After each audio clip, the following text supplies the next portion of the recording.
이런 사도 바울의 관점을 취하면 구약의 하나님의 계시나 이스라엘의 신앙이나 율법의 의의나 역사와 예언의 의의나 시편과 지혜서들의 의의에 대해서 정말로 환하게 바라볼 수 있습니다. 모세의 등장과 함께 정말 새로운 시대가 하나님의 계시가 이스라엘 역사 속에 들어왔는데, 그러나 아브라함에게 주어진 계시가 그 이전의 하나님의 선언들을 깨트린 것이 아니라 오히려 그것들을 흡수하고 계속하듯이 율법 아래에서 베풀어지는 하나님의 은혜의 경륜도 율법 이전에 베풀어진 하나님의 은혜의 경륜을 계속하는 것입니다. 율법은 약속에 덧붙여진 것으로서 약속을 무효화시키거나 폐기시키는 것이 아니라 오히려 그 약속을 그 자체 속에 취함으로써 약속의 발전과 성취에 기여하는 것입니다. 약속이 주된 것이고 율법은 거기에 종속되는 것입니다. 약속이 목표요, 율법은 수단입니다. 하나님의 계시의 핵심과 이스라엘 신앙의 중심은 율법에 있는 것이 아니라 약속에 있습니다. 그리고 그 약속이 하나님의 약속이므로 그것은 속이 빈 소리가 아니요 권능에 충만한 말씀이요 하나님을 기쁘시게 하는 모든 일을 이루고자 하는 의지의 표현입니다. 그러므로 이 약속은 그리스도 안에서 성취되기까지 이스라엘의 역사를 추진하는 힘인 것입니다. 이사야 29장 22절에 의하면 아브라함은 갈대아 땅에서 하나님의 부르심을 받아 구속함을 받으며 그 후 하나님의 값없으신 경륜으로 말미암아 언약의 약속을 받는데, 이와 마찬가지로 이스라엘도 먼저 여호와의 인도하심을 받아 애굽으로 가서 바로에게 종노릇하는 처지가 되었다가 그 후에 이 비참한 처지에서 구속함을 받아 하나의 민족으로서 신의 산에서 하나님과의 언약 속에 들어갑니다. 애굽에서의 종노릇, 하나님의 강력한 손과 표심팔로 말미암아 종노릇 상태에서 해방된 일, 그리고 신의 산 언약 등 이 세 가지 사건이야말로 이스라엘 역사의 기반이요 이스라엘의 종교적 윤리적 삶이 서 있는 기둥입니다. 이것은 세대마다 기억하며 살아간 사건들로서 역사서에서나 시가서에서나 예언서에서 끝없이 언급되고 있습니다. 아무리 급진적인 비평가를 할지라도 그 역사적 실제성을 부인할 수는 없습니다. 더욱이 의미심장한 것은 율법이 약속을 폐기하기 위해서 주어진 것이 아니고 또 그럴 수도 없다는 증거를 제시한다는 겁니다. 반대로 하나님이 불타는 가시떨기 속에서 모세에게 나타나셔서 그를 부르셨을 때 그때 그 하나님은 전혀 낯선 미지의 하나님이 아니셨고 아브라함과 이삭과 야곱의 하나님이셨고 그 백성의 괴로움을 보셨고 그들의 부르짖음을 들으신 하나님이셨으며, 또한 그는 신실한 자란 뜻의 여호와라는 이름을 취하신 분으로서 이제 그 약속을 이행하사 그 백성을 그 비참한 종노릇에서 구원하시기 위해 강림하시는 그런 하나님이셨습니다. 그러므로 이스라엘은 호렙산에 비로소 처음 하나님의 백성이 된 것이 아니고 율법을 근거로 하여 그의 백성으로 인정받은 것도 아닙니다. 이스라엘은 이미 약속을 근거로 하나님의 백성이 되어 있었고 그 동일한 약속을 근거로 이제 그 비참한 상태에서 구속을 받게 된 것입니다. 비참한 상태였던 구속이 신의 산에서의 율법의 제정보다 앞서는 것입니다. 아브라함이 그의 부르심을 통하여 구속받고 어린아이 같은 믿음으로 하나님의 약속을 받은 다음 그 약속에 따라서 하나님의 면전에서 거룩하게 행하여야 했던 것처럼 이스라엘도 하나님의 강한 팔로 애굽의 종의 상태에서 제형을 받은 후에 신의 산에서 새로운 순종의 의무로서 교훈을 받게 된 것입니다. 모세를 통해서 그 백성에게 주어진 율법은 감사의 율법이었습니다. 우선 구속의 결과로 임한 것이요 약속을 전제로 하며 그 약속에 근거하는 것입니다. 하나님께서 그의 강한 역사로 그 백성을 그의 영광의 처소로 인도하셨던 것입니다. 독수리 날개로 그 백성을 나누사 그들을 자기에게로 데려가신 것입니다. 그래야 율법이 다음과 같은 전문과 함께 시시된 것입니다. 나는 너를 애굽 땅 종 되었던 집에서 인도하여낸 내 하나님 여호와니라. 이러한 언약의 관계는 이제 좀 더 구체적인 순종의 질서가 요구되는데, 그저 몇 가문들이 아브라함에게 주어진 약속의 축복을 누렸던 족장시대에는 더 구체적 규정이 필요가 없었습니다. 그 백성이 종노릇하는 괴로움 속에서 한숨 쉬며 살던 애굽에서는 구체적인 규정이 있을 여지가 없었습니다. 그러나 이제 이스라엘이 구속되었고 자기 자신의 손으로 살아가는 자유로운 독립백성이 되었기 때문에 이스라엘은 이제 새로운 처지에 여전히 하나님의 백성이며 민족으로 살아남아 있으려면 은혜 언약이 하나의 민족적인 언약의 형태를 취해야 했을 것이고, 그것이 유지되고 더 발전되기 위해서는 율법의 도움이 필요했다는 것입니다. 더욱 필요했던 것은 이스라엘이 바울이 말하듯이 아직 어린아이 상태에 있었기 때문입니다. 이스라엘은 애굽에서 아주 힘겨운 학교를 통과하고 종살이의 경험을 통해서 속박의 상태를 깊이 알았고 또한 도움과 뒷받침이 필요하다는 것을 깊이 절감했습니다. 그러나 이스라엘이 즉시 독립을 위한 준비가 되었던 것이 아니었어요. 출애굽 시대나 광야에서는 모세의 모든 지혜와 온유함이 그 백성에게 필수적인 지도력을 공급해야 했는데 이스라엘을 거듭거듭 목이 곧은 백성이라 부른 데는 그들이 계속해서 하나님의 명령에 순종하지 않을 것이기 때문입니다. 광야에서나 후에 가나안에서나 이스라엘은 계속해서 어린아이의 모습을 드러내 보입니다. 이 백성은 지각이 있고 이성이 있는 백성이 아니었습니다. 자신에 대한 깨달음이나 짚어보는 자세나 철학적인 정신이나 추상적인 사고력 같은 것도 없었습니다. 게다가 이들은 느낌과 감정에 따라 움직이는 백성이었습니다. 결국 이스라엘은 한편으로는 온갖 감동들을 매우 잘 받아들이고 느낌의 세계에 매우 민감한 상태였고 이 땅과 하늘의 권능의 영향을 받기에 매우 좋은 상태가 되어 있었습니다. 이런 점에서 하나님께서 친히 그들을 그의 계시를 받아 지니는 자들로 삼으신 것입니다. 이스라엘의 이런 성격을 우리는 성경에 나타나고 있는 모든 하나님의 사람에서 접합니다. 그들은 여호와의 부르심을 존귀히 여겼고 그 부르심에 겸손하게 어린아이같이 응했습니다. 내가 여기 있나이다. 여호와여 주의 종에게 말씀하옵소서. 주의 말씀을 따라 내게 이루어지이다. 그들은 여호와의 말씀을 받고 그것을 지키며 마음속에 보존했습니다. 그러나 반면에 출애굽기 32장 8절에 나타난 대로 이스라엘은 내가 그들에게 명령하기로 속히 떠나게 될 소지가 많았던 백성입니다. 곁길로 빠지고 꾸준하지 못하며 변덕스럽고 기분에 따라 이리저리 방황하는 성향이 있었고 어떤 인물이나 사건으로 인해 쉽게 기울어지고 열정적이며 불타는 증오로 증오하고 어머니의 사랑보다 더한 깊고 부드러운 사랑으로 사랑하며 지금은 죽을 것 같이 괴로워하다가도 곧바로 기쁨에 넘쳐서 하늘에까지 솟아오르며 서방의 고요함을 지니지 못하고 언제나 동방의 격정에 끌어오르며 파와 마늘 등의 자극성 있는 음식이나 팥죽, 맛있는 고기를 좋아하고 화려한 색깔과 호화로운 의복과 향과 보석들과 햇빛에 반짝이는 모든 것들에 매혹되는 그런 사람들이었습니다. 다 코스타 유대 철학자죠. 와 하이네 유대계 독일의 시인은 모두 이스라엘 자손인 것입니다. 이스라엘이 그런 사람들이만큼 약속을 수단으로 하여 땅의 모든 족속들에게 복이 되어야 할 그 부르심을 이해하기 위해서는 그들이 율법의 보호와 징계 아래 있어야 했습니다. 그리고 율법의 본질이 이러한 요구에 부응하는 것입니다. 첫째, 율법은 약속에서 나온 것도 믿음에서 나온 것도 아니고 다만 약속에 덧붙여진 것으로 중요합니다. 그게 그 약속을 폐기하는 것이 아니라 성취를 위해서 길을 마련하는 역할이다. 이게 율법의 의미죠. 오늘날에는 율법의 역할과 약속의 역할을 서로 뒤바뀌어 하는 사람들이 있는데 그들은 율법과 선지에 대해서 논하지 않고 선지자와 율법에 대해서 논하면서 모세오경에 기록된 율법들이 모세 이후 여러 세기가 지난 후에 비로 주어진 것이며 그 상당 부분은 심지어 바벨론 포로 이후에 주어졌다는 견해, 자유주의신학자의 견해를 지금 바비크 얘기를 하는 겁니다. 여러분은 그냥 무시하면 된다, 이 견해를. 이렇게 보면 하나님의 계시와 이스라엘의 신앙의 주를 이룬 것이 율법이 아니라는 것을 주장합니다. 약속이 율법보다 선행하며 최고의 자를 차지하고 있었고 율법은 약속에 수다는 것을 보게 됩니다. 그렇다면 모세 율법을 후대 제2, 제3의 편집자들이 재검토하여 그 시대 정황에 맞춰 삽입하거나 추가의 방법으로 율법을 풍성히 만드는 것이 얼마든지 가능합니다. 율법은 그 전체가 일시적이고 잠진적인 성격을 지녔기 때문이다. 모세로부터 이미 신명기서에서 여러 가지 수정을 가한 바 있고 그러나 예언이 율법보다 선행한다 이런 게는 사실에도 어긋나고 율법의 본질에도 예언의 본질 기능에도 역행하는 것입니다. 기원전 8세기부터 훨씬 오래전부터 이스라엘의 성전과 제사장과 희생제사 등이 있었다는 것이나 사회적 정치적 삶을 이루는 물론 이것들을 유지할 목적으로 율법과 규정이 필요했다는 것은 분명 의심의 여지 없는 사실입니다.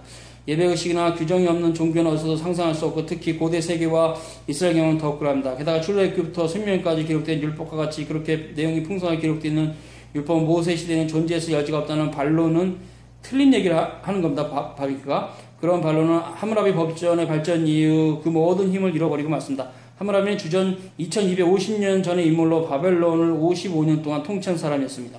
결국 이런 얘기도 틀리다. 그럼 이런 얘기는 누가 주로 하느냐? 독일의 자유신학자들이 한 얘기입니다. 우리는 그냥 이걸 무시하면 됩니다.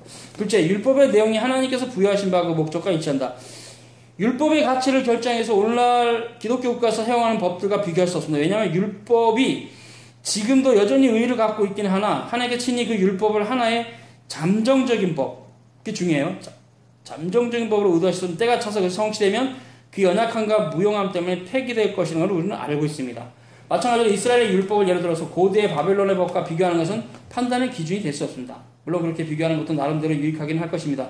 유사점과 차이점을 주목하면서 여러 가지 점에서 모세의 율법을 다소나마 더 잘 이해할 수 있게 될 것이니 말입니다. 그러나 이스라엘은 하나님께서 특별히 구별하여 세우신 독특한 민족이었고 약속을 지닌 백성으로서 나아가도록 운명지어진 민족이었기 때문에 여러분 이스라엘 이런 목적을 늘 염두에 두고 특별한 삶을 살아야 했던 백성입니다.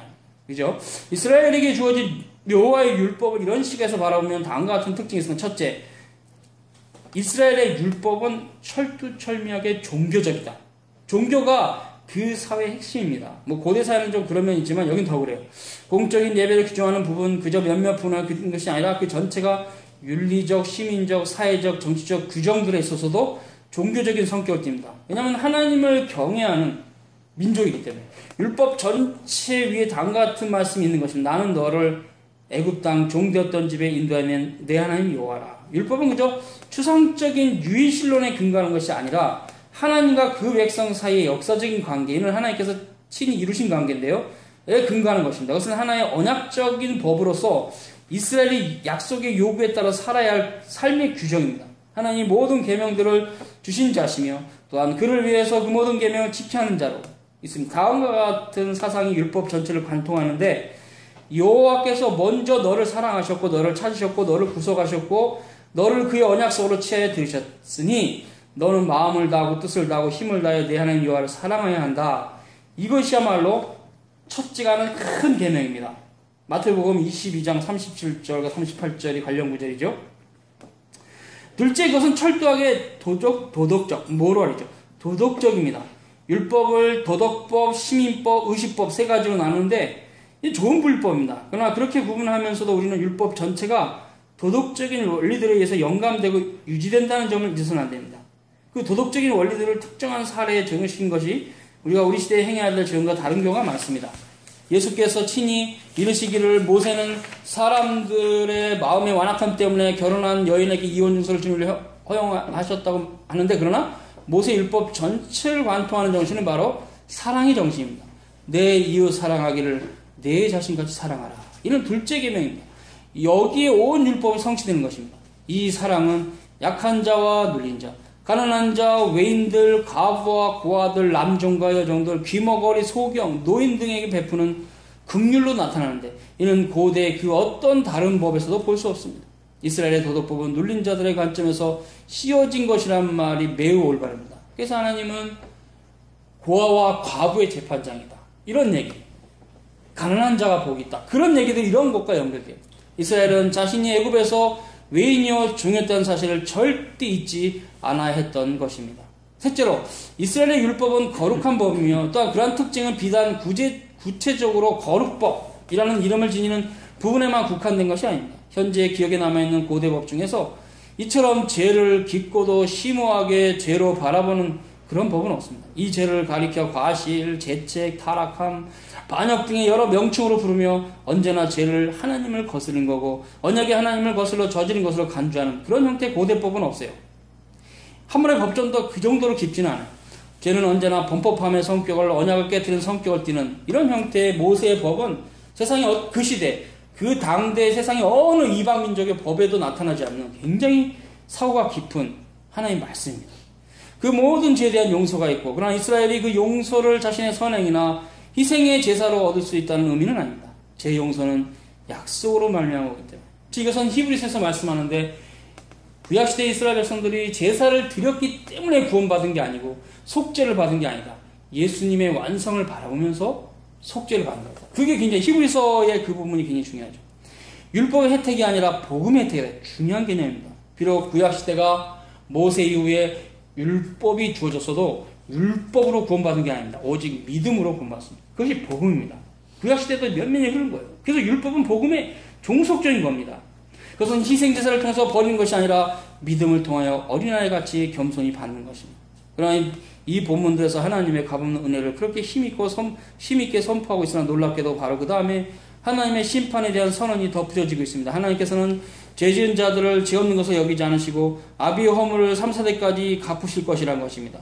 여호와께서 그 백성의 죄들을 순전히 은혜로 약속을 통해서 용서하시기 때문에 그 은혜로 말미암아 그렇게 큰 유익을 받은 그 백성이 그 언약의 길로 행할 것을 바라시는 것입니다. 만일 이스라엘이 그렇게 하지 않으면 하나님께서는 그들이 저지른 죄의 본질에 따라 다음 세 가지 중 한 가지를 채 보응하신다. 어떤 경우들에는 율법이 그 희생 제사로 다시금 화목될 수 있는 가능성을 놓습니다. 그러면 백성의 과실이 더 이상 다른 결과를 초래하지 않죠. 또 어떤 경우에는 율법이 이런저런 시민적 형벌을 규정해 놓고 있으면 때로 심지어 희귀하지만 죽음의 형벌도 규정하고 있습니다. 훨씬 더 비근하게는 하나님께서 진히 그 백성을 찾아오셔서 질병이나 포로로 끌려감 등으로 심판을 베푸십니다. 그 백성이 범죄할 때 하나님께서 그들을 향하여 사용하시는 이 세 가지 방도는 약속을 폐기하는 것도 중요합니다. 약속을 성취하는 것도 아닙니다. 오로지 하나님께서 그 약속을 그 백성들에게 성취시키시며 또한 심지어 배도와 범죄의 날에도 여호와의 신실하심을 드러내시는 수단입니다. 그래서 율법은 몽학선생이에요. 몽학선생은 뭐냐면 그리스도가 오기 전에 준비하는 겁니다. 땅의 모든 족속 중에서 여호와께서는 오직 이스라엘만을 아셨고 가르치고 사랑하셨고 똑같은 말입니다. 히브리의 야단데 따라서 그들의 모든 범죄에 대해서 그들을 벌하시는 사랑하시기 때문에 마지막 넷째로 모세의 율법은 또한 자유의 법입니다. 율법이 상당한 자유를 전제로 하여 베풀고 있습니다. 이 점은 이스라엘 백성 편에서 자발적으로 하나님의 언약을 받아들이고 자발적으로 하나님의 율법을 자신에게 지운다는 놀라운 사실을 곧바 드러나는데 하나님께서는 자기 자신과의 자신의 언약을 그 백성에게 억지로 부과하지 않으시고 자발적으로 받아들이려고 그 백성을 초청하는 것입니다. 율법은 기존의 권한과 관계들과 갈등을 일으키지 않고 그것을 전제로 하여 인정하는 것입니다. 시내산에서 율법이 주어지기 전부터 이스라엘은 어느 정도 조직을 갖추고 있었는데 예를 들면 혈연적으로 가문과 가족과 일족과 지파 등이 있었고요. 족장을 중심으로 조직되어 있었죠. 이 네 가지 소단위마다 각기 우두머리가 대표가 있었습니다. 그 백성의 대표들은 장로들 혹은 방백이라 불려서 이들 모두 이스라엘 회의를 구성했습니다. 이 장로들의 회의들 중에서는 이미 애굽에서도 있던 것이 있었고 출애굽 이후에는 여호와의 말씀을 듣기 위해서 모세 제안들을 통과시키기 위해서 그들 스스로 모세에게 제안하기 위해서 자주 모였습니다. 이 장로들의 회의 외에도 이스라엘 백성에게는 두 가지 형태의 관리들이 있었는데 첫째로 시민 질서에 관계되는 사안을 주장하는 감독들, 이들은 애굽에서부터 이미 적극적으로 활동하고 있었고 둘째로는 수령들, 이들은 율법의 문제들에서 모세를 돕도록 뽑은 자들입니다. 후일에는 이 수령들은 감독들처럼 장로들이 각 성에서 지명하여 선출합니다. 이런 조직 하에서는 가족이 출발점이며 기초가 됩니다. 오늘날에도 유대인들 사이에서는 가족이 매우 존귀한 위치를 차지하고 있습니다. 이처럼 가족이 이스라엘에서 중요한 위치를 차지했기 때문이다. 다른 그 어떤 고대 민족들의 경우보다 아내가 높임을 받았습니다. 이 문제에서 결정적인 것은 올바로 지적된 바 있거니와 과연 이스라엘에서 남자가 남편으로서든 아들이나 남자의 형제로서든 아니면 주로 시민이나 용사로서든 가족의 구성원으로 우위를 점하고 있었느냐 하는 것입니다. 그리스나 로마의 경우는 시민이나 용사로서 남자의 존재를 높이 받들었고 결국 여자가 뒤로 밀려나서 남자보다 못한 존재로 여겨졌습니다. 그러나 이스라엘에서는 남자는 무엇보다 우선 가족의 일원으로 여겨졌으며 또한 그의 임무는 무엇보다도 우선 가족을 돌보는 일이었습니다. 그러므로 남편이 아내보다 훨씬 높은 위치에 있는 것이 아니고 아내 옆에 있었던 것입니다. 그래서 성경의 창세기에 하와가 아브라함의 갈비뼈에서 나왔다는 이런 계시의 의미는 옆에 있다는 거예요. 아내는. 만약에 하나님께서 하와를 아담의 종속이란 거야. 종으로 이렇게 만들었다면 발가락 뼈를 빼도 되는 거죠. 뭐 복숭아 뼈를 빼든 여기 어떤 뼈를 빼서. 근데 하나님은 그렇게 하지 않고 옆구리로 했던 것은 바로 남편이 아내보다 우리 조선시대처럼 훨씬 높은 위치에 있는 게 아니라 아내 옆에. 아내도 남편과 더불어 자녀들에게 존경과 사랑을 받을 위치에 있었다. 이런 형태는 참 조선시대를 봤을 때는 참 비교가 되죠. 조선시대는 가장 불쌍한 천민이 백정인데 백정 밑에 여자가 있었다 그래요. 진짜로. 그러니까 조선 후기에는 뭐 양반, 쌍놈, 밑에는 또 무슨 노비, 가장 밑에가 소를 잡는 백정인데 백정 밑에 모든 여자들. 이렇게 조선시대가. 그러니까 조선시대가 우리부터 한 200~300년 전이잖아요. 길어야. 근데 주전 1500년 전의 법이 우리나라 200~300년 전의 유교보다 훨씬 사고가 높아요. 이게 하나님 법입니다. 하나님 말씀 이렇게 높아요, 수준이. 이런 말씀들을 읽지들을 않으니까 그 귀한 말씀들을 다 놓치고 엉망을 신앙생활하는 겁니다. 이게 비교가 안 돼, 사상이. 벌써 바비니까 정확히 성경 해석하면서 그랬잖아요. 남편이 아내보다 훨씬 높은 조선시대 같은 그런 형태의 위치가 아니라는 거예요. 아내 옆에 있고 아내도 남편과 더불어 자녀들에게 존경과 사랑을 바칠 위치에서. 그러나 옛날에 조선시대는 아내가 부엌대기예요. 남편은 기본적으로 바람 피는 건 아내가 건드리면 안 돼. 칠거지하게 걸려. 남편은 기본적으로 바람을 피워야 돼. 멋있는 남자야. 이게 조선시대였어요. 그게 우리가 200~300년의 우리나라의 법이에요. 성경이 얼마나 높은 법인지 몰라요? 유교가요? 그 쓰레기 같은 법이? 그러니까 이런 거 보면은, 야, 왜 여자들은 이걸 못 본가요? 기독교가 페미니즘을 절대 용납하지 않습니다. 그러나 기독교가 그래서 유교를 용납하는 종교가 아닙니다. 보세요. 정확하게 아내도 남편과 더불어 자녀들에게 존경과 사랑을 받을 위치에 있었고, 또한 아내 자신의 권한에 따라서 남편의 칭송을 받기에 합당한 위치에 있었다. 이게 바로 지금 이런 모세의 가르침이 웨스트민스터 신앙고백에 정리가 된 겁니다. 한 남편은 한 아내만 데리고 살아라. 또 바꿔도 얘기했죠. 한 아내는 한 남편만 데리고 살아라. 즉 한 남자, 한 여자 이외의 남녀의 결합은 다 불법이다. 웨스트민스터 신앙고백이 있잖아요. 그게 뭘 의미합니까? 결국은 지금 우리 시대에 엄청난 불법이 정당화되려고 하는 시대죠. 그죠? 한 여인, 한 남자와 한 여인이 결합하는 것만이 하나님께서 원하시는 모세 시대부터 있었던 법입니다. 지금은 이제 동성연애, 다양한 어떤 성소수자들이 보호를 받으면서 이것이 법제될 때는 이제는 하나님의 법이 형편없어집니다. 그래서 우리가 이런 부분은 참 고민해야 되는데, 자, 이건 이제 이런 부분이 있다는 거 여러분 보시고, 전반적인 흐름을 좀 봅시다. 지금 이제 바비크가 하려고 하는 그 말은 뭐냐면요. 하나님의 약속이 실은 이제 여기서 언급이 없지만 우리가 지난 시간에 다 배운 겁니다. 근데 여기서 이제 단락이 나눠졌기 언급이 없지만 아담에서부터 하와 이때부터 시작이 됐다는 거죠. 그리고 이제 이것이 이제 셋의 혈통을 통해서 약속이 노아에게 주어졌어요. 그 노아가 이제 셈과 함과 야벳으로 이렇게 나눴을 때 셈의 혈통 중에서 아브라함이 하나님의 백성으로 선택이 됐을 때 이때 창세기 15장에 언약식이 있죠. 그리고 그 언약식을 통해서 약속이 주어졌어요. 그 약속은 뭐냐면 예수 그리스도입니다. 그 약속이 예수 그리스도예요. 이제 여기까지는 우리가 지난 시간에 보면서 여기서 좀 다시 나갈게요. 설명을. 아브라함 언약서부터. 바비크가 하려고 하는 말은 이런 의도입니다. 아브라함이 하나님께 약속을 받았는데 그 은혜 언약입니다. 그 은혜 언약이 결국 모세 시대가 돼서 율법이 주어졌다 해서 폐지된 것이 아니다. 아니고 오히려 모세 율법은 이 약속을 강화하기 위한 수단으로 주어진 것이다. 그래서 여기서 퓨리탄 중에서 사무엘 러더포드는 보조 언약이다. 시내산에서 모세가 하나님께 받은 그 율법은 보조 언약으로, 율법 언약이라고도 그러는데 그 율법 언약은 은혜 언약의 보조 언약입니다. 됐죠? 그러면 이제 봅시다. 율법 언약이 뭡니까? 세 가지입니다. 도덕법, 시민법, 그 다음에 의식법. 이 세 가지입니다.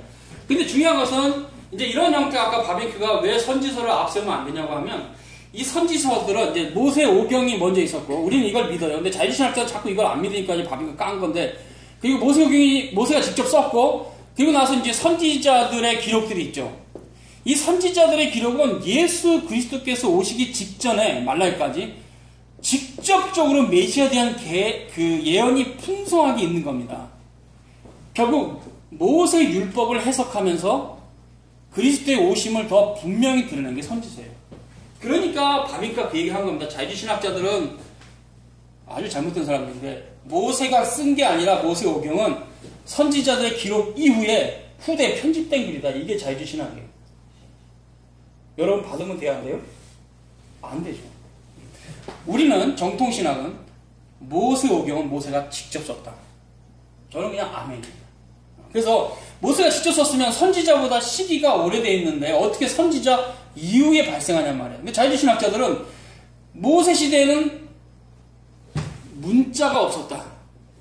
아주 궤변을 드러내면서 모세 시대에는 문자가 없었기 때문에 모세 오경은 모세가 쓴 것이 아니라 한참 후에 제2, DP라고 하는 다양한 문헌들이 구두전승으로 왔는 것을 후대 재편집해서 모세오경이 됐다. 이게 자유주신학자의 주장이에요. 허접한 개소리입니다. 절대 믿으면 안 돼요. 그래서 이제 우리는 순수하게 교회 전통을 믿으니까 모세가 5권을 썼고 그때는 BC 1500년경입니다. 이건 우리 입장이에요. 자유주신학자 입장은 웃기지 마라. 그때 아무도 안 썼고 구두전승으로 나중에 만들어진 거다. 법이니까 그거 깐 겁니다. 그런 식으로 해서 선지자 기록 이후에 왔다 그러면 말이 안 된다. 우리는 그거 안 받는다. 모세가 썼다. 모세의 기록을 해석하면서 선지자들이 예언을 했고 이 예언은 그리스도에 대한 풍성한 예언이다. 이게. 바비 그 말이 맞죠? 자 봅시다. 그러면 이제 율법 언약에서 도덕법, 시민법, 의식법이 있는데 이 시민법은 신약시대에는 폐지됩니다. 왜? 항상 우리는 왜를 물어야 돼요? 왜냐하면 이 시민법은 이스라엘 백성들이 모세 이후에 예수님 오시기까지 이스라엘 백성들에게 주신 법인데 이스라엘이라고 하는 공동체가 국가인데 국법으로 준 겁니다. 구약시대 이스라엘 공동체 국법으로. 그럼 신약시대는 왜 적용이 안 돼요? 신약시대는 교회가 이스라엘이라고 하는 국가 공동체에 머물러 있지 않고 전 민족으로 파급되기 때문에 전 민족이 각자 법이 있잖아요. 로마에는 로마의 법이 있고 우리는 우리 시대의 한국법이 있는데 이 시민법을 그대로 갖다 들이대면 안 맞아요. 그래서 구약의 경륜에서 멈추도록 시민법은 이스라엘 공동체에게만 준 겁니다. 이건 지금 우리가 적용이 안 돼. 그 중에 하나가 이제 희년제도죠. 희년제도는 뭐냐면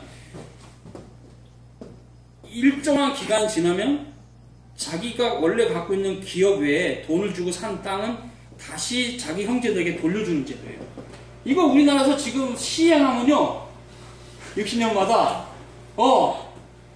이거 시행하면요 아마 재벌들이 난리 날걸요. 불가능합니다. 안 되죠? 안 됩니다. 그래서 시인법은 지금 폐지된 겁니다. 의식법은요 모두가 그리스도를 표상해요. 그리스도를. 주님께서 완전한 제사를 드리시고 하늘 성소에 들어가셨기 때문에 다시는 레위 지파가 제사를 드릴 이유가 없어요. 폐지됐습니다. 그래서 칼빈이 이 3개 중에서 2개는 폐지됐고 제3사형 3번째 법은 남아있다. 이 도덕법은 뭐냐면요 일단 단도직입적으로 십계명입니다. 근데 왜 십계명이 지금은 남아있냐면요 예수님이 십계명을 완성을 하신 분이에요. 예수님은 죄가 없이 십계명을 완벽하게 지킨 분이에요. 그럼 예수님이 다 지켰으니까 우리가 지킬 필요가 없네요. 그렇게 말한 사람은 반율법주의자입니다. 이거는 당연히 폐지됐지만 이건 폐지되지 않은 건 뭐냐면 이거를 완성하신 그분이 우리에게 이것을 나눠주시는 분으로 오셨어요. 그래서 믿음으로 우리가 이 법이죠. 지키는 자로 부르심을 받았습니다. 그래서 이것을 영원한 도덕법이라고 해요. 어터널 모랄라. 영어로 써봅시다.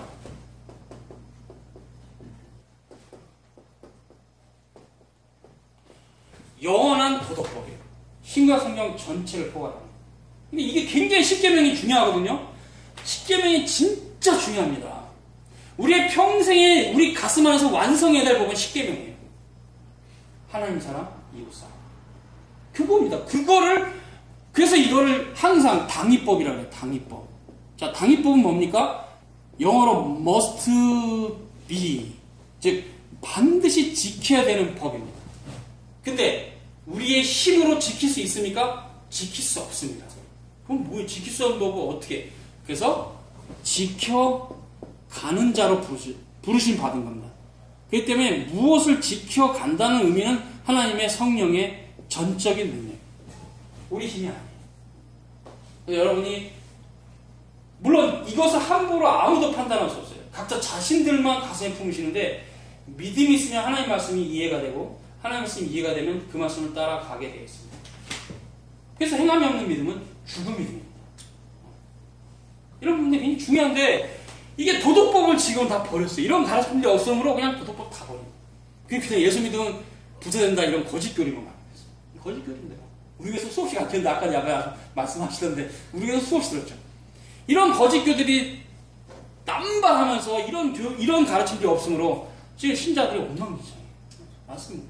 결국 우리는 비록 부족하지만 믿음으로 도덕법을 완성하는 자로서 왜 그러냐? 그것도 그 왜로 붙여요. 자, 머리가 있습니다. 그리고 이제 몸이 있습니다. 여러분 각자 지금 몸이 있는데 머리하고 몸하고 다를까요? 똑같을까요? 여러분 머리는 세포가 인간 세포인데 몸은 원숭이 세포로 되어 있어요? 아니죠. 독자적으로 각자 자기 머리하고 몸의 세포가 똑같습니다. 색깔도 없잖아요. 머리는 흰색인데 몸은 까만색 있는 사람 봐요? 똑같습니다. 머리 까마면 몸도 까맣고 머리 하얗면 몸도 하얗고 백인은 백인이고 황인은 황인이고 그죠? 머리만 하얗고 몸이 새까만 사람 봤어요? 예수님이 하얀데 우리가 까마면 몸이 아닌 거죠. 예수님 시키면 다 지켰는데 우리는 못 지키죠. 그러나 지키는 자로 부르신 거 아닌가. 그래서 지금 야고보가 행함이 없는 믿음이 죽은 믿음이라는 것은 우리 의지로 무엇을 행할 수 있다는 말을 한 것이 절대 아니라 하나님 말씀에 순종해야 된다는 당위법을 지금 하는 겁니다. 당위법을. 그러니까 우리는 믿음으로만 하나를 갑니다. 여러분의 행함으로 하나를 못 갑니다. 공로가 이만큼도 없습니다. 전적으로. 그래서 이제 이런 부분들이 반율법주의로 가지 않기 위해서 이 당위법의 의미가 있습니다. 우리는 지켜야 됩니다. 우리가 부족하고 또 부족해도 하나님 사랑하고 이웃 사랑해야 됩니다. 그 첫 자리는 뭐냐면 결국은 진실과 정직입니다. 여러분이 사람을 아주 비정직하게 돼 사기를 잘 쳐 이 사람이 그러면 실제로 그 사람은 하나님도 그렇게 대하는 사람이 맞아요. 세상에서 사기치는 사람 중에서 진실하신 자 하나도 없습니다. 하나님도 11조를 많이 하면 사업이 잘 되게 하신다고 아멘 힘인식으로 11조 하는 거죠. 구원받지 못해 그렇게 계속 설명 얘기하고 주님 제가 11조를 제 사업에 일하는 건강하게 산다를 했습니다. 회개한다고는 그냥 하나님 무조건 11조 얘기죠. 무슨 말이에요? 하나님하고 절대로 계산하지 마세요. 그러니까 이런 거죠. 천칭 알죠? 천칭. 여기가 뭐가 많이 있으면 이쪽으로 가잖아요. 여기가 무거우면 이렇게 가고 하나님과 자기가 이런 식으로 계산을 때리는 사람들은 아직 구원이 뭔지 모르는 사람이라고 저는 얘기해요. 구원이 뭔지 아는 사람은 하나님하고 절대 계산 안 합니다. 그냥 주님께서 말씀하셨으니까 나는 따라야 되는 사람이다. 그것밖에 생각이 없어요. 그것이 그나마 이스라엘 백성들이 합리적인 사고가 떨어졌어도 아까 여기 바비큐 얘기대로 순수한 면이 있었어요. 히브리어가 어떤 언어냐면요. 그림 언어라고 그래요. 히브리어가. 그림 언어. 그림 언어. 히브리어를 창세기에서 쭉 읽어보면요. 쫙 대서사시가 하나님이 어떻게 세상을 창조한지 쫙 이렇게 펼쳐갑니다. 그리고 아담과 하와를 만드시면서 그때 계명해 주신 그런 은총들이 쫙 보여요. 이 히브리어가 그림 언어. 그러니까 합리성은 헬라어처럼 합리적인 언어는 아니지만 그때 사건들을 사진을 착착 찍어서 쭉 이렇게 전개되는 언어예요. 히브리어가. 그러니까 왜 신약시대는 하나님께서 내 생각에 헬라어를 주시냐면 이제 모든 민족이 공통적으로 알 수 있고 교리로 갈 수 있는 형태는 헬라어가 적합해요. 히브리어로 신약을 기록한다는 건 좀 안 맞아요. 노마서 알죠? 로마서 상당히 로지컬한 그 서신인데 그거 헬라어 다 맞아요. 진짜. 히브리어로는 그 그림 언어가 아니잖아요. 로마서는 아무리 봐도 그림 언어가 아니잖아요. 그러니까 내용 자체가 그림이 아니라 교리잖아요. 로마서 보고서 다 교리적이지. 탁탁탁 노그마틱 한단 말이에요. 그러니까 그런 언어에 맞는 걸 헬라어라는 거예요. 그러니까 신약시대는 비록 유대인이었고 히브리어로 글을 쓸 수 있는 분들이지만 하나님께서는 섭리 가운데 히브리어 쓰지 않고 헬라어로 쓰게 하신 겁니다. 하나님 뜻이에요. 그러니까 이게 하나님께서 상당히 플렉시블하신 분이다. 그죠? 구약은 히브리어 쓰게 하시고 왜 신약은 다 히브리어 다 쓸 수 있는 사람이 히브리어를 다 잘 쓰는 사람들인데 X 그리고 헬라어로 쓰게 하셨을까? 하나님이 굉장히 플렉시블한 분입니다. 유대에 머물러 있는 분이 아니에요. 유대인은 잠깐 주님이 오시기 전에 율법을 통해서 그들로 하여금 그리스도를 기다리게 했던 그런 형태였어요. 예비적으로. 몽학 선생을 했잖아요. 율법. 그래서 제가 페북에서 한번 글을 썼지만 율법을 모르면 제가 그랬어요. 그리스도를 모르면 율법. 여러분이 왜 성경을 열심히 봐야 되냐면 거기 안에서 내가 얼마나 귀한 걸 알아야만 주님이 얼마나 귀하신 걸 알아요. 율법이 없으면 그리스도를 모릅니다. 절대.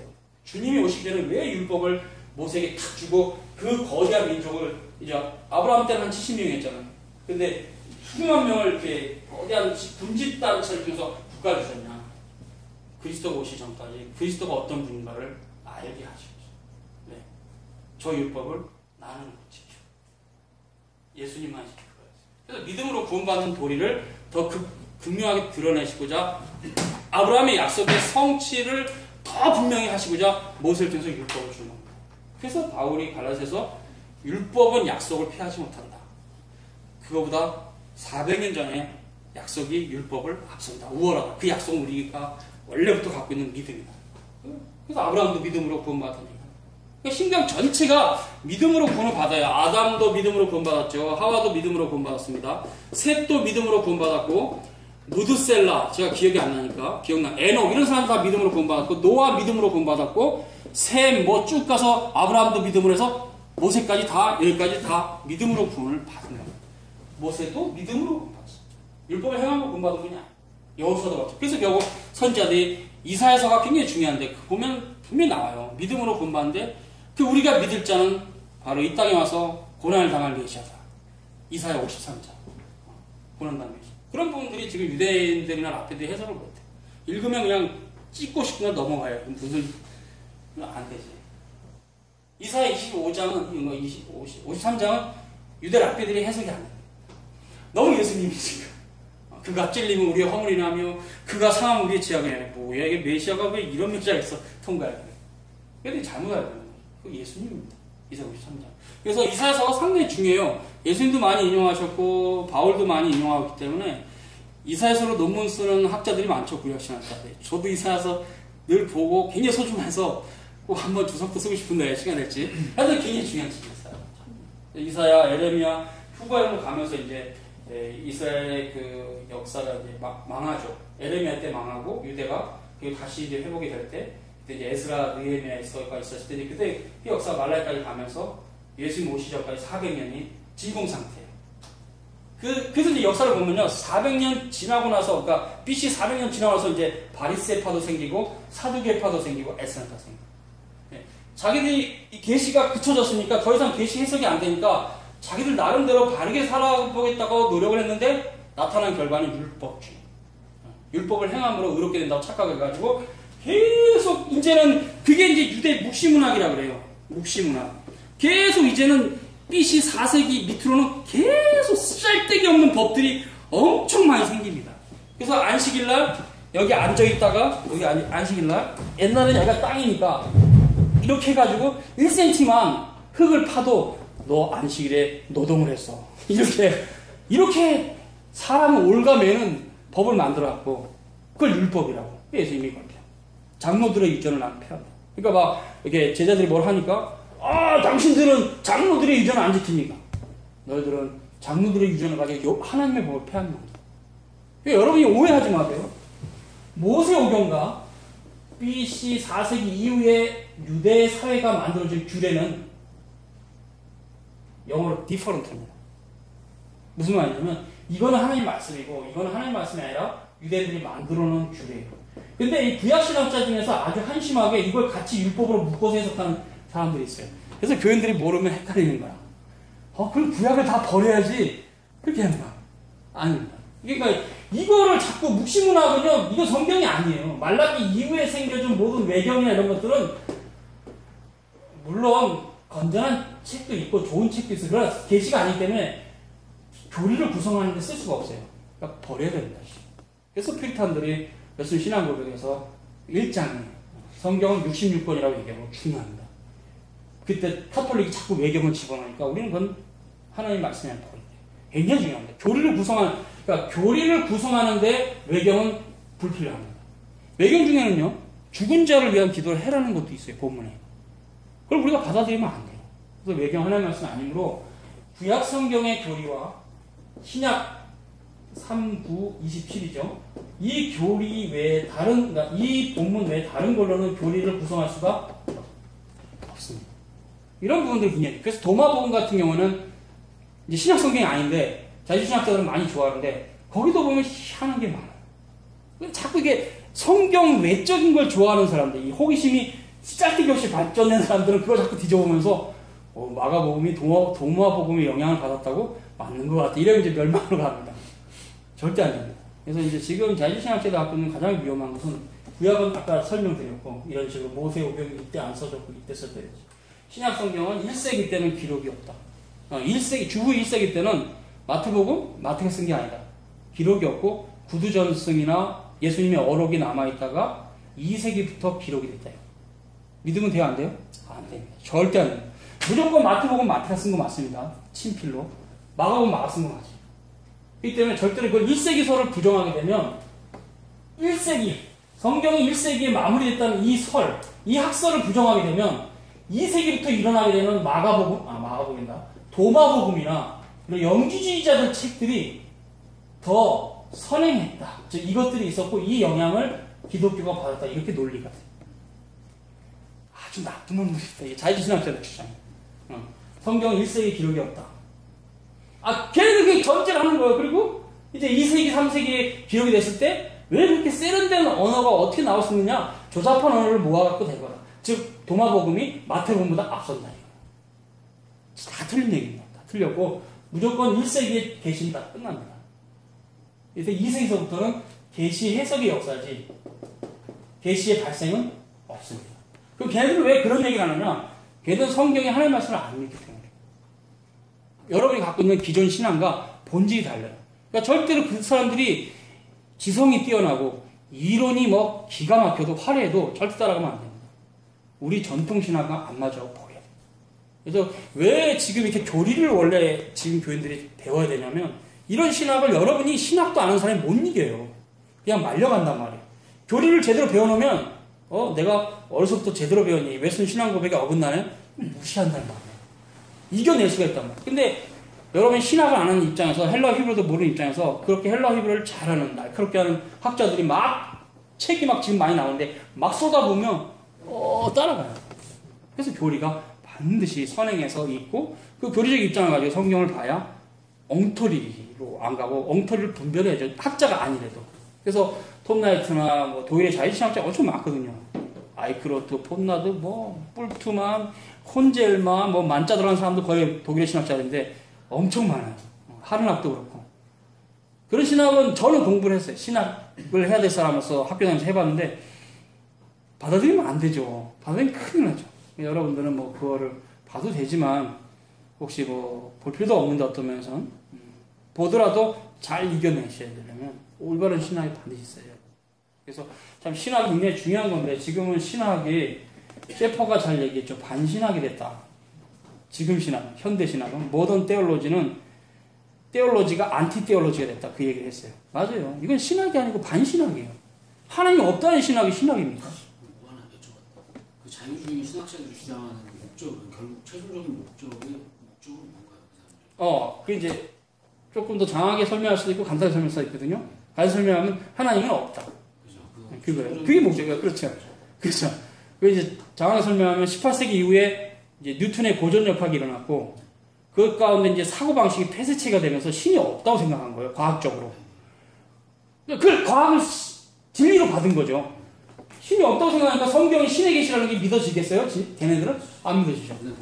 그렇죠. 그러니까 계속 자기들의 학문으로 성경을 의심하고 뒤통수 때리고 찢어버리고 이렇게 한 겁니다. 근거를 이제 마련하게 한 것들. 그런 것들이 주변에서 이렇게 도마복음이 이런 거 그렇게. 그렇죠. 그리고 무엇보다 1세기에 성경의 기록이 없다는 증거는 하나도 없어요. 외적인 증거는. 자기들의 전제예요. 왜? 아니 뉴턴의 고정역학을 봤더니 우주는 크기가 무한하고 시간은 영원하다는데 그럼 우주가 신이 아니냐? 범신론이죠. 우주가 신이 되면 범신론이잖아요.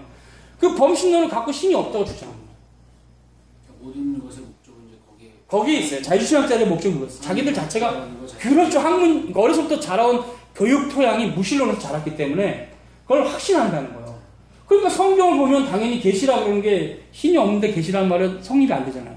걔네들 가고 싶은 건 거긴데. 그러니까 이런 성경을 부정하기 위해서 동화나 기타 그렇죠. 그렇죠. 그거에 영향을 받은 결론. 그렇게 결론을 내고 싶은 성경을 부정하기 위해서. 그렇죠. 성경이 하나님의 말씀이 아니라는 걸 증명하고 싶은 거예요. 구약도 마찬가지, 신약도 마찬가지. 근데 여기에 대해서 이제 많은 보수신학자들이 버티긴 버티는데도 저쪽에 너무 속된 말로 대가리 좋은 애들이 많았고 젊은이들이 이쪽으로 많이 따라가요. 머리 좋은 애들도 지성이 있다는 사람들. 논리적으로 빠르고 보이고. 그러니까 따라가요. 그래서 많이 따라가서 지금은 많이 신학이 그렇죠. 자유신학으로 많이 먹혔죠. 통합은 아예 자유신학으로 이미 먹히려고 됐고 통합책. 그럼 기존 장로교 내부에서. 예, 장로교 내부에서 1960년대 WCC 문제로 갈라졌는데 통합층 갈라져서 칼 바르트 신학을 따랐거든요. 그게 자유신학이다. 그래서 거기로 많이 갔고 합동층 그나마도 버티는데도 이제 그래서 이제 성경의 무호성도 무너져가는 시대이죠. 많은 사람들이. 그러니까 소수의 지금 성경의 무호성만 붙잡고 하는 신자도 굉장히 건전한 신자예요. 굉장히 카톨릭적인 그런 느낌이 카톨릭보다 더 나쁘죠. 카톨릭은 성경의 무호성을 부정하지는 않아요. 카톨릭의 문제는 제가 아는 한 성경과 함께 교회 전통이 대등한 권력이 있다. 성경의 권위만큼 교회 전통이 똑같다는 거예요. 그러니까 성경 이외에 자꾸 덧붙여지는 겁니다. 교리가. 교황 무호설, 동정녀 무호설, 동정녀 승천설, 뭐 이런 면제부 다 이렇게 쫙 이렇게 칠성례 이렇게 성경에 근거가 없는데 왜? 성경과 동시에 교회 전통도 권위가 똑같다. 이게 카톨릭의 주장이니까. 우리는 성경이 이게 다 아닌 거예요. 개혁신학과 카톨릭신학. 근데 지금의 이제 자유신학에 영향을 받은 개신교 신학은 그것도 없어요. 아예 신의 존재를 거부합니다. 그래서 모든 신학의 작업이 되는 거예요. 그게 굉장히 위험한 거예요. 카톨릭만도 더 못해, 지금. 한국이죠. 근데 철학만 또 못하는 게 철학은 차라리 자연을 보고 그러니까 인간의 존재를 사색하는 건데 이 자유신학은 하나님이 없다고 신학을 하고 있으니 이게 미친놈들이지. 여기 안 나올 수가 없어. 정말 개쓰레기 자식들인데 학문을 하나 제대로 할 수 있다는 이유 때문에 다들 고개를 숙이는 거예요. 그러니까 개혁교회 성도들이 조금 젊었으면 신학을 더 깊게 들어가야 돼요. 그래서 계속 자유신학과 싸워도 여러분 마음 안에서 싸워서 허튼 소리 하는 사람들한테 사랑으로 계속 씻어줘야 돼. 그 사람들 계속 잘못 듣고 있거든요. 뭘 모르거든요. 엄청 모르는 걸 모르니까 이 자유신학자의 논지 가운데 교리는 필요 없어. 사랑이 최고야. 이런 식으로 교육을 받은 거거든요. 우리 이전 시간에 카톡 얘기했지만 수정이 될 거. 그러니까 이런 분들이 바로 자유신학의 영향권 안에 있는 겁니다. 지금. 교리가 뭐 필요해. 사랑이 없으면. 이런 식인데 그건 뭘 모르는 소리예요. 말씀이 없는 사람이 어디 있어요? 진리가 없는 사람. 그러니까 이게 진리와 사랑이 같이 가고 진리가 있는 만큼만 사랑이 원래 있는 건데 이걸 모르는 거예요. 제가 조금 여러분보다 더 많이 공부한 게 있다면 이제 퓨리탄인데 퓨리탄의 역사와 그분들의 사상을 공부해 봤을 때는 삶은 천사예요, 이분들이. 퓨리탄들이. 정말 고귀해요. 신학은 정통신학이에요. 그럼 우리가 누굴 따라가야 돼요? 독일의 자유주의신학자를 따라갈까요? 퓨리탄을 따라갈까요? 퓨리탄을 따라갈까요? 퓨리탄이 진리에서 올바로 얘기하신 진실한 분이에요. 그분들의 삶을 보면 눈물이 나고 고개도 숙여지고 아무것도 할 말이 없어요. 너무 소중해서. 근데 그렇지 않더라도 따라가야 되는데 그분들의 삶을 봤을 때는 독일의 자유주의신학자들하고는요 천양지차입니다. 삶으로 얘기해요. 예수님이 뭐라 했어요? 네 열매로 너를 판단하겠다 했죠.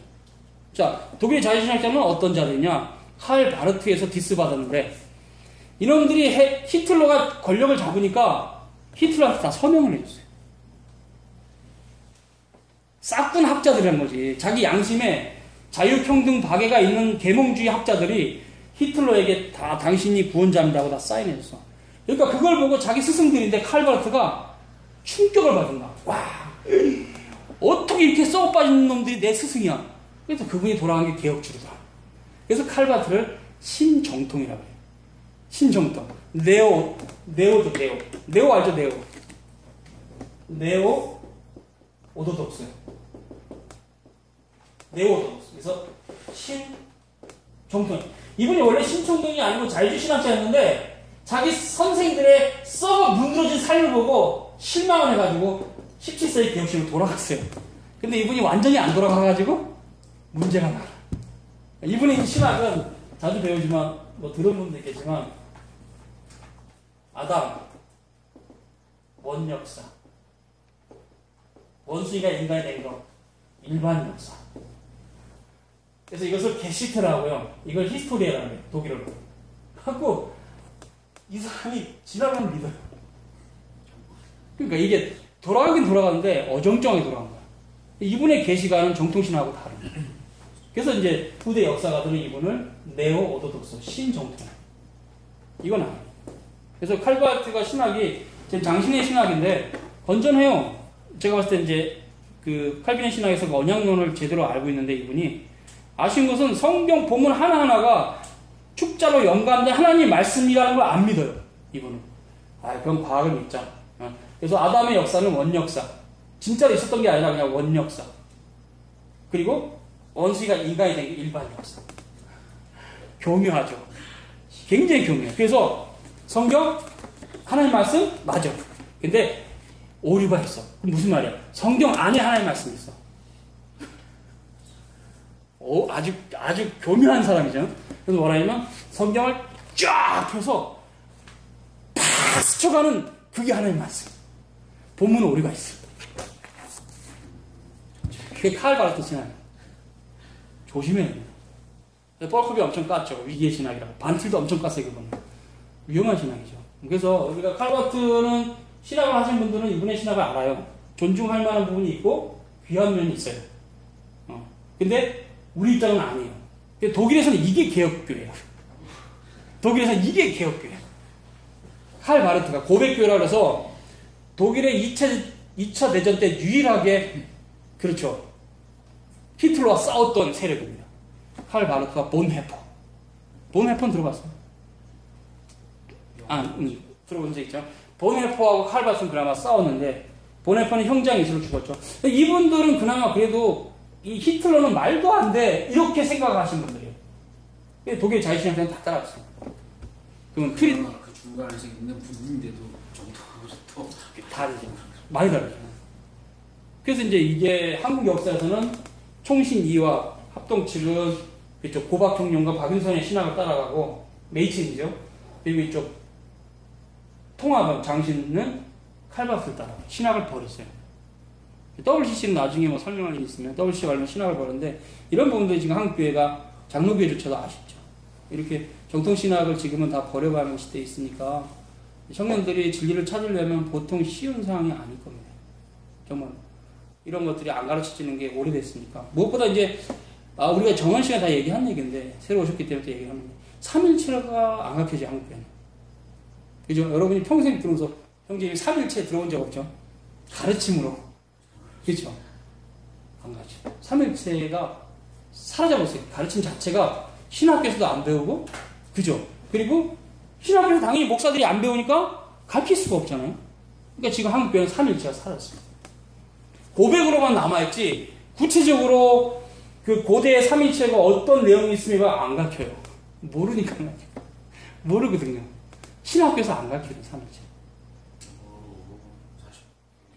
관심도 없고, 교인들이 먼저 관심도 없고, 목사도 그렇기 때문에 관심 없는 교인들 때문에 목회하는데 아무 지장이 없어. 3일치를 몰라도. 그러니까 이거는 이제 우리가 형식상 이단은 아닌데 실질적인 이단이에요. 칼빈은 이것을 실천적 무신론자라고 했어요.